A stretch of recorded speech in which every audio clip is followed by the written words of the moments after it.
এই যে সাম্প্রতিক সময়ে যে একটা ঘটনা আপনারা খুব ভালো জানেন, যে ঢাকায় এক মা 7 দিন আগে মারা গেছে, মায়ের লাশ পচে পোক ধরেছে।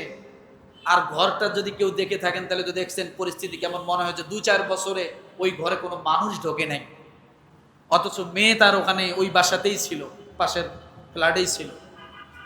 তিনটা ছেলে উচ্চ শিক্ষিত। আমি এ কথা বলছি না যে ছেলেরা জেনারেল শিক্ষিত বিধায় মায়ের এই অবস্থা, বলেন না। এক ছেলে সচিব, এক ছেলে বুয়েটের শিক্ষক, আরেক ছেলে কানাডায় বসবাস করে। এত বড় বড় শিক্ষিত ছেলের জন্যেই যে সব ভদ্র হয়ে যাবে, মানুষ হয়ে যাবে, শিক্ষিত হয়ে যাবে, এমনটা ভাবার কোনো কথা নয়। মানুষ আর মানুষত্ব সম্পূর্ণ আলাদা, শিক্ষাটা হলো আলাদা জিনিস। অনেক সময় বিভিন্ন গাড়ির পিছনে লেখা দেখা যায়, শিক্ষায় জাতির মেরুদণ্ড। আছে না নাই?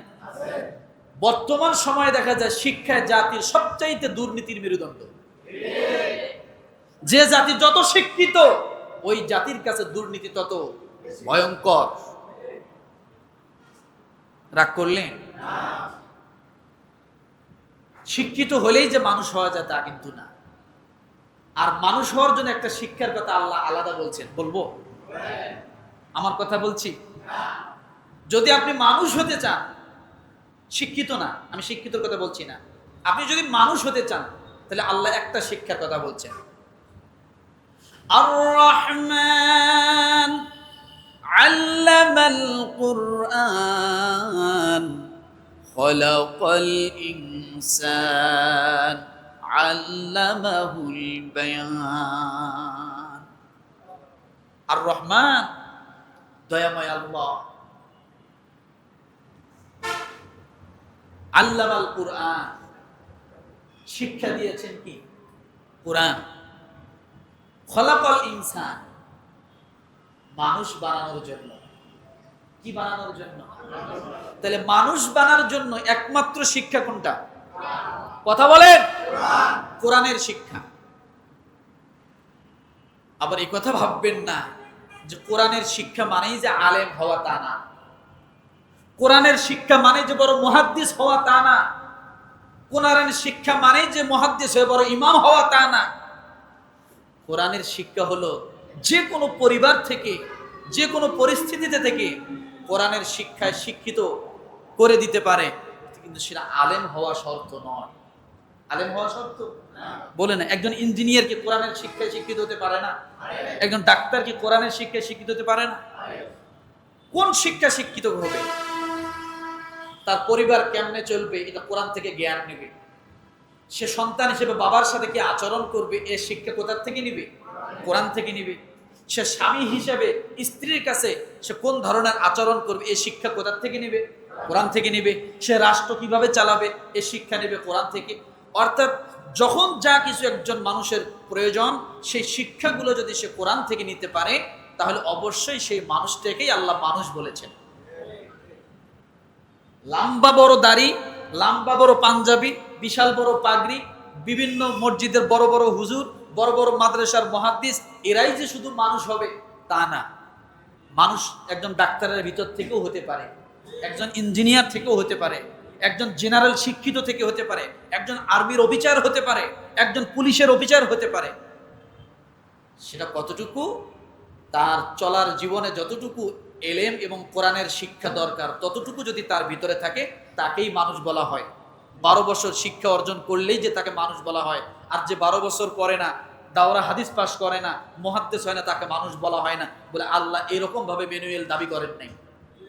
যার ভিতরে কোরআনের জ্ঞান আছে সেই মানুষ। যার ভিতরে কি আছে? যার ভিতরে কোরআনের জ্ঞান আছে সেই কি? মানুষ। এছাড়া যার ভিতরে কোরআনের জ্ঞান নাই, তাকে আল্লাহ পশুর সাথে শামিল করেছেন। কিসের সাথে? নবীজি বলেছেন, ইন্নাল্লাযী লাইসা ফী কওমিহি জাইউম মিনাল কুরআনি কাল বাইতিল খরিব। একটা বিরামহীন ঘর, যে ঘরের মধ্যে শুধু 4টা খুঁটি আছে, বেড়া আছে, সব আছে, কিন্তু মানুষ বসবাস। ওই ঘরে কি বসবাস করে? শিয়াল বসবাস করবে, বিড়াল বসবাস করবে, এরপরে ইঁদুর বসবাস করবে, তেলাপোকা বসবাস করবে, কুকুর বসবাস করবে, মানুষ বসবাস যে ঘরে না করে। তো একজন মানুষের মানুষত্ব যে দিলের ভিতরে নাই, সেই দিলের ভিতরে শিয়ালের মতো প্রাণী আছে, শয়তান বসবাস করবে, আছে না নাই? আর যার ভিতরে কোরআন আছে, তার ভিতরে মানুষত্ব আছে, শয়তান তাকে হাজারো ধাক্কায় খারাপ কাজে নিতে পারে না। এই জন্য পিতাদেরকে আল্লাহ বলছেন যে তোমাদের প্রতি যে সন্তানের কর্তব্য আছে সেগুলো তোমরা পালন করো। কি তৈরি হচ্ছে? অবক্ষয়। দিন যাচ্ছে, আমরা নিচের দিকে যাচ্ছি, মানুষকে আর মানুষ বলে আমরা দাবি করতে পারতেছি না। আমি একটা প্রশ্ন করি, আগে উত্তর দেন। সন্তান আগে না পিতামাতা আগে? বলেন, সন্তান আগে না পিতামাতা আগে? পিতামাতা। ভুল। সন্তানে যদি দুনিয়াতে না আসে, আপনি কবে পিতা হইলেন? সন্তান যদি দুনিয়ায় না আসে, আপনি পিতা? বলেন তো, সন্তান দুনিয়াতে আসার পরে না আপনি হবেন পিতা? তার আগ পর্যন্ত আপনি ছিলেন স্বামী, আপনি ছিলেন ভাই, আপনি ছিলেন চাচা, আপনি ছিলেন মামা, আপনি ছিলেন ফুবু, সব ছিলেন, কিন্তু পিতা ছিলেন? পিতা কখন হয়েছে? সন্তান যখন দুনিয়াতে আসছে, আল্লাহ যখন আপনার স্ত্রীর গর্ভে সন্তান দিছে, তখন আপনার স্ত্রী হয়েছে মা, আপনি পুরুষটা হয়েছেন কি? বাবা। সন্তান না আসলে তো আপনি বাবাও না, মাও না, আপনারা দুইজন স্বামী স্ত্রী। এই পর্যন্তই ছিল। নাকি কথা বোঝেন নাই? জটিল লাগলো নাকি কথাটা? এই জন্য বলি, সন্তান আগে না পিতামাতা আগে? সন্তান আগে। সন্তান না হলে আপনার পিতামাতা সম্পর্কে কোনো পরিচয় দিতে পারবেন না। আপনি স্বামী হিসেবে পরিচয় দিতে পারবেন, ভাই হিসেবে পরিচয় দিতে পারবেন, আপনি মামা হিসেবে পরিচয় দিতে পারবেন, চাচা হিসেবে পরিচয় দিতে পারবেন, কিন্তু যতক্ষণ সন্তান দুনিয়াতে আসে নাই, ততক্ষণ পর্যন্ত আপনি পিতা হিসেবে পরিচয় দিতে পারবেন না। এই জন্য বলেছি, সন্তান আগে না পিতামাতা আগে? আবারও বলেন, সন্তান আগে। এই জন্য রব্বুল আলামিন সূরা মুনাফিকুন, কোন সূরা? সূরা মুনাফিকুন 28 নম্বর পারার এই সূরা মুনাফিকুনের 9 নম্বর আয়াতে আল্লাহ তাআলা সমস্ত পিতাদেরকে আগে একটা কথা বলছেন, সতর্ক করে দিচ্ছেন যে তোমরা যারা পিতা হবে বা যারা পিতা হয়েছ, তোমাদেরকে এই আয়াতটা দিলাম, এটা আগে গলায় ঝুলিয়ে নাও, তারপরে তোমরা ভালো পিতা হবে না খারাপ পিতা হবে এটা বোঝা যাবে। এই জন্য আল্লাহ তাআলা সূরা মুনাফিকুনের 9 নম্বর আয়াতে আল্লাহ তাআলা প্রত্যেকটা মানুষকে, ইমানদারদেরকে স্মরণ করে দিচ্ছেন দুইটা জিনিস সম্পর্কে। কয়টা জিনিস? জিনিস সম্পর্কে। আজকে দুনিয়ার জীবনে আমি পিতার কি দায়িত্ব সন্তানের জন্য, এটা আমি ভুলে গেছি বিদায় সন্তানের হাতে আমি পিতা মায়ের খাই। সন্তানের হাতে আমি পিতা কি খাই? মায়ের খাই।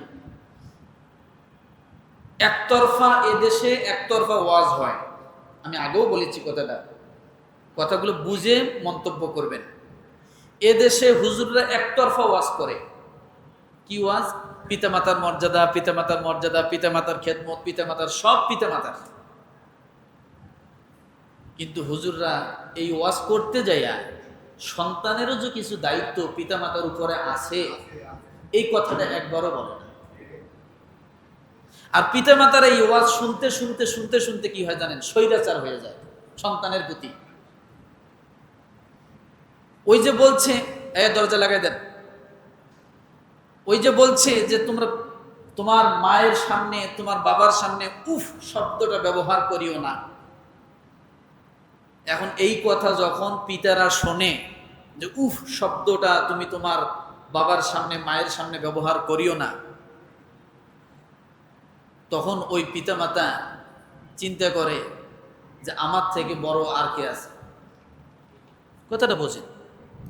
কিন্তু যদি কথাটা এভাবেই হতো, কোন সন্তানকে আল্লাহ বলছে তুমি তোমার পিতামাতার সামনে উফ শব্দ ব্যবহার করিও না, তাহলে ওই পিতার উপরেও কিছু দায়িত্ব বর্তাইতো যে আমি আমার সন্তানকে কোনভাবে গঠন করতে হবে, তৈরি করতে হবে, এসে অফ করে দাও, তৈরি করতে হবে। আর তখন যে আমার সন্তান আমার সামনে উফ শব্দ ব্যবহার করলে কি হবে সেটা তখন বোঝা যাইত। কথাটা কি বুঝাইতে পারছি? এই জন্য ওয়াজ দুইটাই করা দরকার, পিতামাতার উপরেও করা দরকার, আবার সন্তানের কি কি হক পিতামাতার উপরে আছে সেটাও একটু পিতামাতাদেরকে জানিয়ে দেওয়া দরকার। তা না হলে একতরফা ওয়াজে কারণে একতরফা পিতামাতারা মাইর খাচ্ছে, আবার সন্তানরা বাড়ি ঘর ছেড়ে চলে যাচ্ছে, বাবা মাকে খোঁজ খবর নিচ্ছে না। কথা ঠিক না? শাসন যদি একতরফা হয় তো সেখানে কখনো ভালো কিছু বইয়া আনে না। প্রত্যেকটা জায়গায় আল্লাহ তাআলা একটা লিমিট তৈরি করেছেন, মধ্যম পন্থা অবলম্বন করেছেন। এই জন্য আল্লাহ তাআলা সূরা মুনাফিকুনের 9 নম্বর আয়াতে একটা কথা বলেছেন পিতামাতাদের জন্য। কাদের জন্য? এটা হলো ওয়াজটা কার জন্য? পিতামাতার জন্য। এখন আমি যেটা আলোচনা করব কার জন্য? পিতামাতাদের জন্য। এখনো সন্তানের ওয়াজ আমি আসিনি। আল্লাহ পাক রব্বুল আলামিন বলেন, ইয়া আইয়ুহাল্লাযীনা আমানু লা তুলহিকুম আমওয়ালুকুম ওয়ালা আওলাদুকুম আন যিকিরিল্লাহ ومن يفعل ذلك فأولئك هم الخاسرون।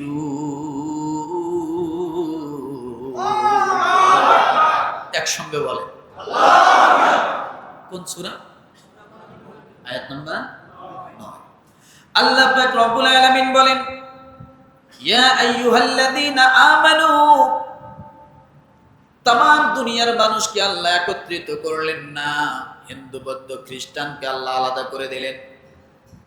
আল্লাহ তাআলা ভালোবেসে মহাব্বত করে ইমানদারদের জন্য, সমস্ত ইমানদার পিতার জন্য উপদেশ দিলেন। রব্বুল আলামিন সমস্ত ইমানদার পিতাদেরকে ডাক দিয়ে বললেন, হে মুমিনগণ, তোমাদের অর্থ সম্পদ ও তোমাদের সন্তান সন্ততি যেন তোমাদেরকে আল্লাহ সম্পর্কে গাফিল করতে না পারে। কয়টা জিনিস মানুষকে কয়টা জিনিস গাফিল করে? দুইটা জিনিস। আল্লাহ তাআলা পিতাদেরকে ডাক দিয়ে বললেন, ও পিতারা তোমরা শোনো, তোমাদের সম্পদ, তোমাদের অর্থ সম্পদ এবং তোমাদের সন্তান সন্ততি, এই অর্থ সম্পদ আর সন্তানগুলো যেন তোমাদেরকে আল্লাহ থেকে গাফিল না করে, আল্লাহ থেকে যেন দূরে সরিয়ে না দেয়। যদি দূরে সরিয়ে দেয়, সন্তান পেয়েছো, একবারে সন্তানের ভিতরে তুমি ডুবে গিয়েছো, সম্পদ পেয়েছো, সন্তান সম্পদের উপরে তুমি ডুবে গিয়েছো, আমি যে একজন আল্লাহ আছি ভুলে গিয়েছো। সন্তানকে মানুষ করতে যাই তোমার উপর যখন হজ ফরজ হয়েছিল, তুমি চিন্তা করেছো হজ তো ফরজ হয়েছে, কিন্তু সন্তান তো এখনো মানুষ করতে পারি নাই। আছে না নাই? তোমার উপর হজ ফরজ হয়েছে, তুমি চিন্তা করছো আমি তো এখনো মেয়েটা বিয়ে দেই নাই, মেয়ে বিয়ে না দিয়ে আমি হজ করি কেমনে? সন্তানকে উচ্চ শিক্ষিত না বানায় আমি হজ করি কেমনে? আল্লাহ বলেন, এই যে তোমার উপর হজ ফরজ হয়েছিল, তারপরও সন্তানের মোহে পড়ে সন্তানকে মানুষ করতে যায়া আমার বিধানটা তুমি লঙ্ঘন করলা, মেয়ের বিবাহ দিতে যায়া আমার বিধানটা তুমি লঙ্ঘন করলা। আল্লাহ বলেন, এইভাবে মানুষ আল্লাহ থেকে গাফিল হয়ে যায়, জিকির থেকে গাফিল হয়ে যায়। সারা দিন সন্তানের জন্য বাবা মা ভবিষ্যৎ ভবিষ্যৎ করে মুখের মধ্যে ফেনা তোলে, মাঠের মধ্যে কাজ করে, শরীরের ঘামগুলো জড়ায়, কখন আজান হয় একটা বারের জন্য সে টের পায় না। আল্লাহর দিকে রুজু হতে হবে, এই চিন্তা অনেক পিতামাতারা থাকে না। এই কয়জনে ঠিক বললে? কথার মধ্যে কি বাস্তবতা নাই? তাহলে ঠিক জোরে গলা দিয়ে বেড়ায় না কেন? যদি ভালো জায়গায় ভোটটা দিতে না পারেন তাহলে তো ধরা খেয়ে যাবে। ভালো জায়গায় সাপোর্ট গুলো করবেন, আল্লাহ দেখবে। কথাগুলো কি আমার বাবার, আমার ব্যক্তিগত? আমি প্রত্যেকটা কথাই তো দলিল দিয়ে বলি আর বলতেছি। রব্বুল আলামিন ডাক দিয়ে বলেন, তোমাদের অর্থ সম্পদ, তোমাদের সন্তান সন্ততি, আপনি দুইটা দিকে খেয়াল করেন। সন্তানের জন্য বাবা ছিঁড়া জুতা পরতে পরতে জুতার মধ্যে তালি দিতে দিতে বাবার জুতা শেষ হয়ে যাচ্ছে। যদি বাবাকে ডাক দিয়ে জিজ্ঞান, বাবা তোমার জুতের মধ্যে এত তালি কেন? ডাক দিয়ে বলে, বাবার অল্প বেতন পাই, ছেলেটা আমার ভার্সিটিতে পড়ে, ছেলেটা আমার লেখাপড়া করে, ওকে মানুষ করতে হবে। এমন হাজারো স্বপ্ন দেখতে যায় বাবার জুতার তলা ক্ষয় হয়ে যায়, কিন্তু পরিশেষে বাবা চাকরের থেকেও নিকৃষ্ট হয়ে যায় সন্তানের কাছে, না? এই জন্য রব্বুল আলামিন ডাক দিয়ে বলেন, ইয়া আইয়ুহাল্লাযীনা আমানু লা তুলহিকুম আমওয়ালুকুম ওয়ালা আওলাদুকুম আন যিকিরিল্লাহ। আল্লাহ বলেন, অর্থ সম্পদ এবং সন্তান সন্ততি তোমাকে যেন আমি আল্লাহর জিকির থেকে কি ভুলে না যায়, গাফেল না করে। সন্তানের ভবিষ্যৎ চিন্তা করতে করতে আর সম্পদ কিভাবে বাড়াবে এই চিন্তা করতে করতে তুমি বান্দা আমি আল্লাহকে ভুলে যেও না। কি করেও না? এরপর রব্বুল আলামিন বলেন, ওয়া মান ইয়াফআল যালিকা ফাউলাইকা হুমুল খাসিরুন। রব্বুল আলামিন ডাক দিয়ে বলেন, যারা এরকম করবে, অর্থাৎ যারা গাফেল হবে, আমার জিকির থেকে যারা গাফেল হবে, আমার হুকুম থেকে যারা দূরে সরে যাবে, তারা অবশ্যই ব্যবসার মধ্যে ক্ষতিগ্রস্ত হবে। কিসের মধ্যে ক্ষতিগ্রস্ত হবে? তাহলে এখান থেকে একটা কথা বুঝি, এই আয়াত থেকে ব্যবসা থেকে ক্ষতিগ্রস্ত আল্লাহ শেষে কেন বললেন? তার মানে বোঝা গেল প্রত্যেকটা পিতার জন্য সন্তান হলো ব্যবসায়িক পণ্য। কি পণ্য? সন্তানরা পিতার জন্য কি? ব্যবসায়িক পণ্য। এই ব্যবসাতে কেউ লস করে, আবার এই ব্যবসাতে কেউ লাভ করে। এখন আপনি কোনটা করবেন? চিন্তা করার দায়িত্ব আল্লাহ আপনাকে দিয়েছেন। চিন্তা করার দায়িত্ব কি দিয়েছেন? আল্লাহ আপনাকে দিয়েছেন। আপনি লস করবেন না লাভ করবেন? এরপর রব্বুল আলামিন আরেকটা কথা স্মরণ করায় দেন। এই সূরা মুনাফিকুনের 10 নম্বর আয়াতে আল্লাহ কি স্মরণ করে দিচ্ছে পিতাদেরকে? রব্বুল আলামিন ডাক দিয়ে বলেন, ওয়ানফিকু মিম্মা রাযাকনাকুম মিন ক্বাবলি আন ইয়াতিয়া আহাদাকুমুল মাউতু ফায়াকুলা রাব্বি লাউলা আখখারতানি ইলা আজালিন করিব فأصدق وأكن من الصالحين। রব্বুল আলামিন ডাক দিয়ে বলেন, আমি তোমাদেরকে যে রিজিক দিয়েছি তা থেকে আল্লাহর হুকুম অনুযায়ী ব্যয় করো। এর আগে যে তোমাদের কারো মৃত্যু এসে যাবে, আর তখন বলবে, হে আমাদের প্রতিপালক, তুমি আমাকে কিছু কালের জন্য সুযোগ দাও।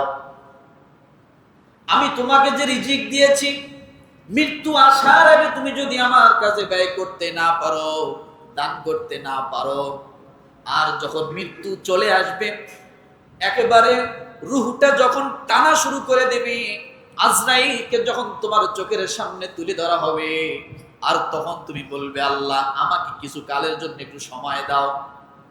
আইয়াতিয়া আহাদাকুমুল মাউত, তখন বলবে, ফায়াকুল রাব্বি লাউলা আখখারতানি, অল্প কিছু সময় দাও, আমার সম্পদ যা আছে আমি সব দান করব, আমার সন্তানদেরকে আবার নতুন করে মক্তবে পাঠাবো, আমার সন্তানকে ভালো মানুষ বানাবো।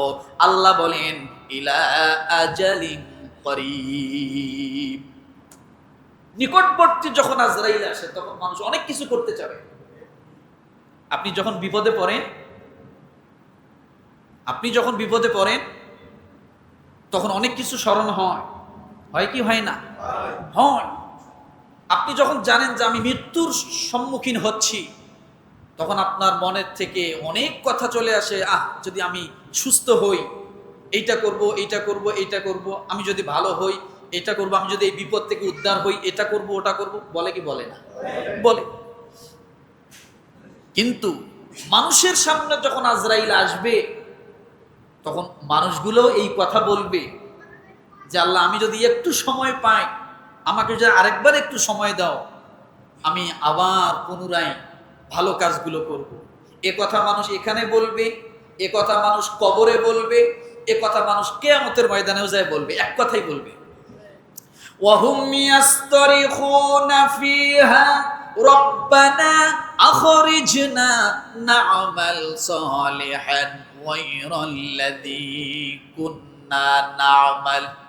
আয় আল্লাহ তাআলা, কিয়ামতের ময়দানে বান্দা যখন উঠবে আর আযাবের ফেরেশতারা তাদেরকে যখন হাকায়া হাকায়া কিয়ামতের ময়দানে একত্রিত করবে, জমিনটা তামা তামা হয়ে যাবে, সূর্য মাথার উপরে যখন চলে আসবে, তখন বান্দাটা বলবো হুম ইয়াসতারিখুনা ফিহা রব্বানা আখরিজনা, আয় আল্লাহ তুমি আমাদেরকে আবার ফিরে পাঠাও, না'মাল সালিহান, যত ভালো কাজ আছে সবগুলো করব। কি বলবে? যত ভালো কাজ আছে, সূরা ফাতির পরে দেখেন, যত ভালো কাজ আছে সবগুলো করব। গায়রাল্লাযী কুন্না না'মাল, একটুকু ব্যতিক্রম করব না, শয়তানের কোনো আমল করব না, শয়তানের ওয়াসওয়াসায় পড়ব না, যত ভালো কাজ আছে সব তোমার গুলা করব। আল্লাহ বলবেন আওয়ালাম নুআম্মিরকুম, এখন এই কথা, সুযোগ হাতছাড়া হয়ে গেছে। সুযোগ কি হয়েছে? আওয়ালাম নুআম্মিরকুম, এখন এই কথা।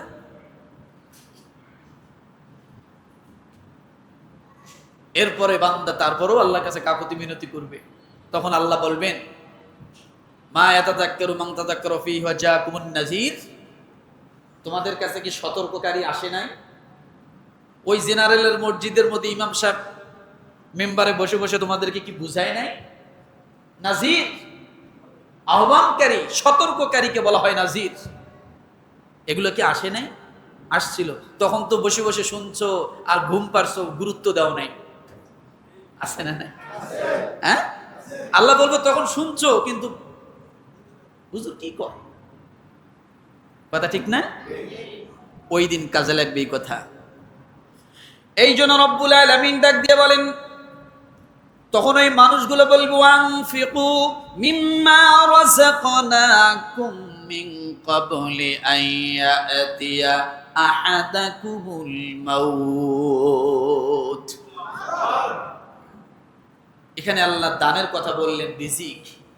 ওয়া আনফিকু মিম্মা রাযাকনাকুম, আমি আগেও বলেছি আজকেও বলে দিয়ে যাই, রিজিক বলতে কি? ধান চাল, আলু পটল, বেগুন মূলা, কি? রিজিক ওই জিনিস, আপনি স্রেফ একজন মানুষ, আপনার ভালো থাকার জন্য যা কিছু দরকার, যত কিছু দরকার আপনার জন্য, আল্লাহ যা কিছু সৃষ্টি করেছেন আপনার জন্য, সব আপনার রিজিক। সব কি? এই চন্দ্র আপনার রিজিক, সূর্যটা আপনার জন্য সৃষ্টি করা হয়েছে, এটা আপনার রিজিক। আপনার বিবি আপনার রিজিক, আপনার সম্মান আপনার রিজিক। শুধু ধান চাউল টাকা পয়সার নাম রিজিক না, আপনার এই শরীর, এই দেহ, আপনি যে মানুষ, এই মানুষটা চলার জন্য যত উপকরণ আছে, যা কিছু প্রয়োজন, সবকিছু আপনার রিজিক। আল্লাহ তাআলা ৯ নম্বর আয়াতে সম্পদ এবং সন্তানের কথা বলার পরে এই কথা কেন বললেন? ওয়ানফিকু মিম্মা রাযাকনাকুম, তোমাকে যা রিজিক দেওয়া হয়েছে, তার মানে বোঝা গেল সন্তানটাও আমার জন্য রিজিক। সন্তান ভালো হলে ভালো রিজিক, খারাপ হলে খারাপ রিজিক। এই জন্য রব্বুল আলামিন ডাক দিয়ে বলেন ওয়ালাই ইউআখিরাল্লাহু নাফসান ইযা জাআ আজালুহা ওয়াল্লাহু খাবীরুম বিমা তা'মালুন। সূরা মুনাফিকুন আয়াত নম্বর 11। যখন কারো নির্ধারিত কাল চলে আসবে তখন আল্লাহ যাকে খুশি অবকাশ দেন। কি দেন? অবকাশ দেন। আবার কাউকে অবকাশ দেন না।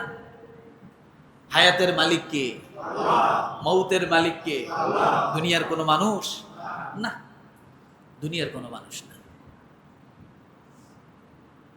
আল্লাহ বলেন, আর তোমরা যা কিছু করো আল্লাহ সে সম্পর্কে পরিপূর্ণ জানেন, সবকিছু কি জানেন। তাহলে পিতাদেরকে আল্লাহ একটা কথা বললেন যে সন্তান সন্ততি যেন তোমাকে কি না করে। যেহেতু পিতাদেরকে নিয়ে আলোচনা, আমি একটা চ্যাপ্টার নিলাম। পিতাদেরকে আল্লাহ বললেন তোমার সন্তান সন্ততি তোমাকে যেন আমি আল্লাহ থেকে গাফেল না করে। এখন ভালো পিতা হওয়ার জন্য, আপনি যে একজন ভালো পিতা, আপনার কি কি কোয়ালিটি থাকতে হবে ভালো পিতা হওয়ার জন্য? কারণ এ দুনিয়ার জমিনে সন্তানের প্রতি পিতামাতার অভিযোগ, আর পিতামাতার প্রতি সন্তানের কি আছে না? নেই? আছে। কিন্তু ভুলটা কোথায় করি? ভুলটা তখনই করি যে একটা ভালো সন্তান হওয়ার জন্য একটা ভালো পিতা দরকার, আবার একটা ভালো কি মায়ের দরকার। এটাই তো নাকি? এটা না? বলে এরকমটা না। হাজারো খারাপ পিতার ঘর থেকে ভালো ভালো সন্তান আছে, আছে না নাই? হাজারো খারাপ মায়ের পেট থেকে অনেক ভালো ভালো সন্তান আছে, আছে না নাই? আছে। আপনি যদি ইব্রাহিম আলাইহিস সালামের দিকে তাকান, ইব্রাহিম আলাইহিস সালাতু ওয়াস সালামের পিতা ছিলেন একজন মূর্তি পূজক আযর। وَإِذْ قَالَ إِبْرَاهِيمُ لِأَبِيهِ آزَرَ أَتَتَّخِذُ أَصْنَامًا آلِهَةً إِنِّي أَرَاكَ وَقَوْمَكَ فِي ضَلَالٍ مُبِينٍ। ইব্রাহিম আলাইহিস সালামের পিতার নাম কি? কথা বলেন। আযর। ওনার কাজ কি ছিল? মূর্তি বানানো, মূর্তি সাপ্লাই দেওয়া, মূর্তি বানানো। কিন্তু এমন একজন ব্যক্তি, এমন একজন মানুষ, সে বাদশার দরবারে তার সন্তানের বিরুদ্ধে যায় অভিযোগ করত। পিতা হয়ে সন্তানের বিরুদ্ধে কি করত? অভিযোগ করত। কিন্তু আল্লাহ সুবহানাহু ওয়া তাআলা এমন একজন পিতার ঘরে কেমন একজন সন্তান দিয়েছে বলেন তো? কেমন একজন সন্তান দিয়েছে? যার ছেলে নবী, যার নাতি নবী, যার পুতি নবী, নবী আর নবী। ইব্রাহিম আলাইহিস সালামের এক হাত থেকে নবী আসছে মনে করেন প্রায় লক্ষাধিক নবী, আর আরেক হাত থেকে নবী আসছেন একজন। সুবহানাল্লাহ বলবেন। আর তার পিতা কি? একজন দুষ্কৃতিকারী। প্রায় ৮০,০০০ সন্তানকে মায়ের গর্ভের থেকে মেরে ফেলা হয়েছে, এটারও পরামর্শদাতা ছিল তার পিতা। আর আল্লাহ বলে, তুমি যে পরামর্শদাতা, সন্তান মায়ের গর্ভের থেকে মেরে ফেলবা, আমি আল্লাহ তোমার ঘরেই সন্তান দান করব। কি দান করব? সন্তান দান করব। রব্বুল আলামিন ইব্রাহিম আলাইহিস সালামকে একজন কাফেরের ঘর থেকে, একজন মূর্তি পূজকের ঘর থেকে নবী বানায় দিলেন। আবার আপনি যদি ইয়াকুব আলাইহিস সালামের দিকে তাকান, ইয়াকুব আলাইহিস সালামের 11 জন ছেলে। ইয়াকুব আলাইহিস সালাম আর ইব্রাহিম আলাইহিস সালামের সম্পর্ক কি বলেন? কি সম্পর্ক পারবেন বলতে? ইয়াকুব আলাইহিস সালাম আর ইব্রাহিম আলাইহিস সালাম কি হয়? আমরা মুসলমান না? কোরবানি দিছি না? ইউসুফ নবীর ঘটনা জানি না? সব জানি। কিন্তু বলতে পারতেছি না। ইয়াকুব আলাইহিস সালাম ইব্রাহিম আলাইহিস সালামের নাতি, কি বলেন তো? ইব্রাহিম আলাইহিস সালামের নাতির নাম কি? জোরে বলে না এখনো। ইব্রাহিম আলাইহিস সালামের নাতির নাম ইয়াকুব আলাইহিস সালাম। তার ছেলে কয়জন? 11 জন। কিন্তু আপনি যদি একটাবার খেয়াল করেন, 11 জন ছেলের মধ্যে থেকে রব্বুল আলামিন একটা ছেলেকে বেছে নিলেন, তার নাম কি? তাইলে বোঝা গেল ইব্রাহিম আলাইহিস সালামের পুতিও হলেন নবী। বলেন সুবহানাল্লাহ। ইয়াকুব আলাইহিস সালামের বাপের নাম কি বলতে পারেন? ইয়াকুব আলাইহিস সালামের বাবার নাম কি? ইসহাক আলাইহিস সালাম। কি বলেন তো? ইসহাক আলাইহিস সালামের বাবার নাম কি বলতে পারেন? পারেন না? ইসহাক আলাইহিস সালামের বাবার নাম ইব্রাহিম আলাইহিস সালাম। ইব্রাহিম আলাইহিস সালামের দুই ছেলে, এখান থেকে দুইজন নবী, ইসহাক আলাইহিস সালাম, আরেকজন কি? ইসমাইল আলাইহিস সালাম। ওনার কিন্তু আরো অনেকগুলো ছেলে আছিল।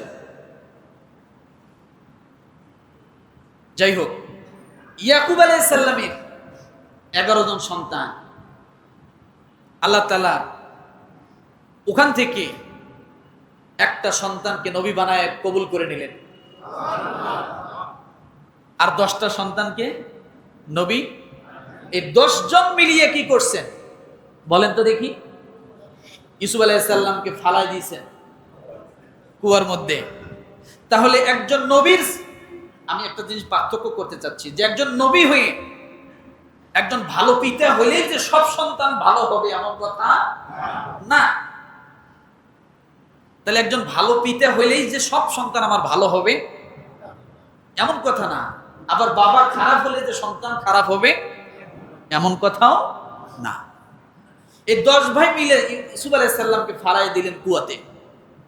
দেওয়ার পরে মনে করেন বকরি জবাই করে, যাই হোক জবাই করে রক্ত মেখে কাপড় নিয়ে এসে দিচ্ছে যে তোমার ইউসুফকে বাঘে খেয়ে ফেলছে। 11 ভাই, তার মধ্যে একজনকে বাঘে খেয়ে ফেলছে, এই কথা এসে বলতেছে। ইয়াকুব আলাইহিস সালাম সঠিকটা জানে কি জানে না? জানে কি জানে না? এক নবী হইয়া আরেক নবীর খবর কি জানবে না? তাই কি ইয়াকুব আলাইহিস সালাম নবী, ইউসুফ আলাইহিস সালামও কি নবী। তা সন্তান নবী হবে, তার সম্পর্কে তার বাবা জানবে না এমন কথা। কিন্তু যখন বাকি 10 জন ভাই মিলে ছোট ভাই ইউসুফের জামাটা রক্ত মেখে যখন সামনে নিয়ে আসছে, বাবা রাগ করলেন না, গোসায় ফেটে পড়লেন না, 10 ভাইকে ধমক দিলেন না। আল্লাহ তাআলা পৃথিবীবাসীকে একটা শিক্ষা দিলেন, যখন পিতামাতার সামনে কঠিন কোন পরিস্থিতি আসবে তখন সবুর করে নাও। সবচাইতে যে ছেলেটাকে আল্লাহ মনোনীত করেছেন, সেই ছেলেটাকে জবাই করার কথা বলতেছে, রক্ত মাখা কাপড়টা নিয়ে বাবার সামনে ধরেছে, আদরের সন্তান, সবচাইতে ছোট ছেলে। তখন ইয়াকুব আলাইহিস সালাম কি বললেন? ফাসাবুরুন জামিল ওয়াল্লাহুল মুস্তাআনু আলা মা তাসিফুন। এখানে আমাদের একটা শিক্ষা আছে, যারা পিতা আছে তাদের একটা শিক্ষা আছে, কি জানেন? দেখেন পরিস্থিতিটা কত কঠিন, জানালাগুলো খুলে দেন। কত কঠিন পরিস্থিতি। যে ছেলেটাকে সবচাইতে বেশি কি করত? আদর করত, ভালোবাসতো, মহব্বত করত। কেন করত? এটা আল্লাহর ইশারা আছে। কেন করত বলেন তো? আল্লাহর ইশারা কেন ছিল? যে আল্লাহ তাকে কি করবেন? নবী বানাবেন। তাকে ছোটকাল থেকে ওইভাবে আল্লাহ গড়ায় তুলতেছেন। সেই ছেলেকে বাঘে খেয়ে ফেলছে, এই যে মিথ্যা কথা, কাপড়ের মধ্যে রক্ত লাগাইয়া বাবার সামনে এনে দিচ্ছে। বাবা কি ওই সময় ঠিক থাকার কথা বলে? বাবা ইচ্ছে করলে হাতের মধ্যে একটা লাঠি নিয়ে 10 ভাইকে কষা মার মারতে পারতো না? পারতো কি পারতো না? কারণ বাবা তো জানতেছে তারা কি বলতেছে, মিথ্যা বলতেছে। কিন্তু বাবা ওই সময় কি করলেন? কঠিন একটা হাইড্রোলিক ব্রেক করে বসলেন। নিজেকে স্থির করলেন, কারণ আমি যদি এখন এদেরকে শাসন করতে যাই, আমি যদি উত্তেজিত হতে যাই, আমি যদি এখন সন্তানদের উপরে চড়াও হতে যাই, তাহলে হয়তো আমি যে একজন নবী, আমি যে একজন ওদের পিতা, এরা এই মুহূর্তরা হয়তো ভুলে যেতে পারে। আর ভুলে যাওয়া মানে কি করা? আক্রমণ করা। তখন তিনি কি বললেন? ফাসাবুরুন জামিল ওয়াল্লাহুল মুস্তাআনু আলা মা তাসিফুন। বাবা তখন বুঝলো এখানে আমার গলার আওয়াজকে উঁচু করা যাবে না, উত্তেজিত হওয়া যাবে না, কারণ ওরা যদি আমার ওই সন্তানটাকে মেরে ফেলতে পারে বা না মেরেও কুয়ায় ফেলাই দিয়েছে আমাকে মিথ্যা বলতে পারে, আমি পিতার সামনে যদি মিথ্যা বলতে পারে, তাহলে হয়তো বা ওরা হাত উঠেই তো দেরি করবে, ওরা আমাকে ব্যতিক্রম কিছু করতে দেরি করবে না। তাহলে পিতাদের জন্য এখানে একটা শিক্ষা, যে আপনি পিতা হয়েছেন বিদায় সব সময় সন্তানের উপর টর্চার করবেন, শাসন করবেন, পায়ে পায়ে ভুল ধরবেন, পদক্ষেপে পদক্ষেপে ভুল ধরবেন। আল্লাহ বলছে এভাবে না, নিজেকে কন্ট্রোল করো। শাসন করারও কিছু পদ্ধতি আছে, শাসন করার কি আছে? কিছু পদ্ধতি আছে। আপনি যদি পদ্ধতি ছাড়া শাসন করতে যান, তাহলে আপনি যে আশা নিয়ে শাসন করবেন তার ব্যতিক্রম হয়ে যাবে। যার কারণে অনেক ছোট ছোট বাচ্চারা দেখেন বিভিন্ন রেল স্টেশনের মধ্যে পড়ে আছে, অনেক ছেলেরা বাড়ির থেকে বাবা মাকে না বলে রাগ করে বাড়ির থেকে বাইর হয়ে চলে আসছে, বাবা মার কোনো কমান্ড মানে না। 2 দিন পরে করে কি, হুজুরের কাছে যা বলে, হুজুর ছেলেটা আমার কথাই শোনে না। কি আছে না? ছেলেটা আমার কথাই শোনে না, কি করতে হবে? হুজুর একটা তাবিজ দেন। উনি আইসে এখন হুজুরের কাছে তাবিজ নিতে। আরে ভাই, আপনি যে পিতা আর ও যে সন্তান, এর মাঝে যে আপনি ভুলে গেছিলেন কন্ট্রোল কিভাবে করতে হবে, এটা আপনি কি করছেন? ভুলে গেছেন।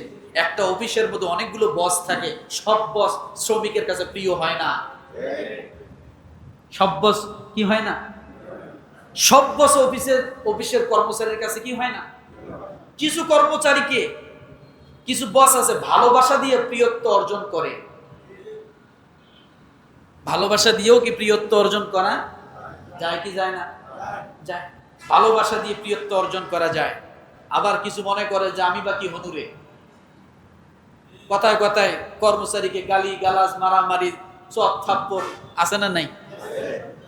ও প্রত্যেক দিন দোয়া করে, এটা মরে না কেন? আছে না? ঠিক এইরকম সন্তানদের মাঝেও আছে। পিতারা এমন সময় এমন কিছু শাসন করতে যায়, শাসন করতে করতে অতিরঞ্জিত যখন হয়ে যায়, তখন ওই সন্তানও কামনা করে আমার বাপটা মরে না কেন। বলে এখানেও ব্যালেন্স রাখতে হবে, এখানেও কি করতে হবে? দেখেন ব্যালেন্সটা কিভাবে করেছেন।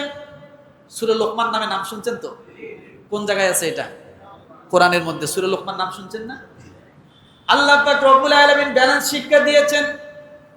লোকমানের প্রশংসা করতে যায় আল্লাহ কোরআনের আয়াত বানায় দিলেন, ওয়াইয ক্বালা ইব্রাহিম লিআবিহি ওয়াইয ক্বালা ইয়া বুনাইয়া লুকমান ইয়া বুনাইয়া লা তুহুয়া ইয়াইযুহু ইয়া বুনাইয়া লা তুশরিক বিল্লাহ ইন্নাশ শিরকা লাযুলমুন আযীম। ইয ক্বালা লুকমান লিবনিহি ওয়া হুয়া ইয়াইযুহু কেন ঢুকানো হয়েছে জানেন? ইয়া বুনাইয়া লা তুশরিক বিল্লাহ। লোকমান আলাইহিস সালাম তিনি সন্তানকে সব সময় উপদেশ দিতেন না। কখন দিতেন? ওয়া হুয়া ইয়াইযুহু, সুযোগ বুঝে সহনশীলতা অবস্থায় সন্তানকে কি করতেন? উপদেশ দিতেন। কি উপদেশ দিচ্ছে? লা তুশরিক বিল্লাহ, হে সন্তান তুমি আল্লাহর সঙ্গে কাউকে শরীক করিও না। আছে না নাই? আছে। তাহলে আল্লাহ সম্পর্কে সন্তানকে জানানোর জন্য সেটাও একটা সুযোগ সুবিধা নেওয়া দরকার। সুযোগ মতো তাকে দ্বীনের দাওয়াতটা দেওয়া দরকার। আপনি এখন রাস্তায় দেখা পাইছেন, দিনের দাওয়াত দিলেন, ওই দাওয়াতটা শোনার মতো মন মানসিকতা পরিস্থিতি তার এখন নাই, কিন্তু আপনি একেবারে দাঁড়ায় শুরু করলেন, ভাই নামাজ পড়ছেন, পড়েন নাই, নামাজ পড়লেন না কেন, নামাজ পড়া ফরজ, নামাজ না পড়লে জাহান্নামে যাবেন, অমুক তমুক। উনি তো শুনবে কি, উনি তো বিরক্ত হইতেছে। কথাটা বোঝেন? তাহলে দাওয়াত দেওয়ার একটা কৌশলগত সময় আছে, যেমন লোকমান আলাইহিস সালাম সেটা ব্যবহার করেছেন। আল্লাহ বলছেন, ইজ ক্বালা লুকমানু লিবনিহি ওয়া হুয়া ইয়াইযুহু ইয়া বুনাইয়া লা তুশরিক বিল্লাহ। যখন লোকমান সুযোগ পাইল, তখন সহনশীলতার সাথে তার সন্তানকে আল্লাহ সম্পর্কে দাওয়াত দিয়ে দিল যে আল্লাহর সাথে কাউকে শরীক করিও না। যখন রব্বুল আলামিন এটা সন্তান এবং পিতার কথা পছন্দ হয়ে গেল,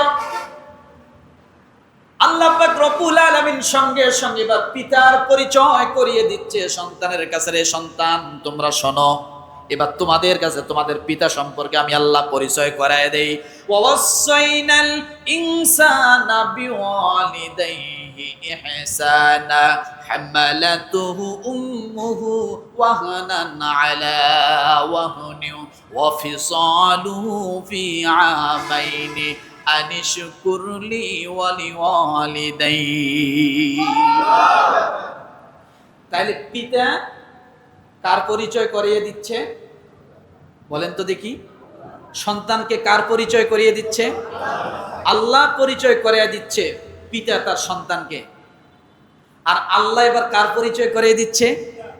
পিতার পরিচয় সন্তানের কাছে করিয়ে দিচ্ছে। ওয়াসাইনাল ইনসান, হে দুনিয়ার মানব সকল, বিওয়ালিদাইহি ইহসান, তোমাদের পিতাদের প্রতি তোমরা কি করো? ইহসান করো, দয়া করো, ভালোবাসো, মহাব্বত করো। হামালাতুহু উম্মুহু, আপনি যদি প্রশ্ন করেন কেন করব, আল্লাহ বলেন হামালাতুহু উম্মুহু, তোমার মা তোমাকে গর্ভে ধারণ করেছে অত্যন্ত কষ্টের সাথে।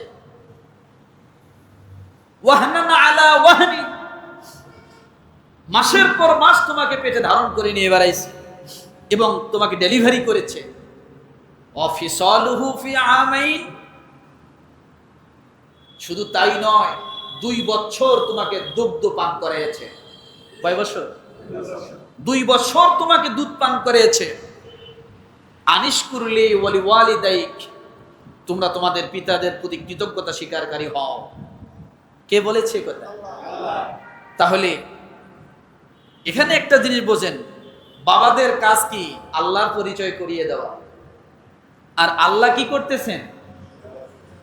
সন্তানের কাছে তার বাবার পরিচয় করিয়ে দিচ্ছেন, মায়ের পরিচয় করিয়ে দিচ্ছেন। আজকাল দুনিয়ার জমিনে আমরা যেটা দেখতে পাই,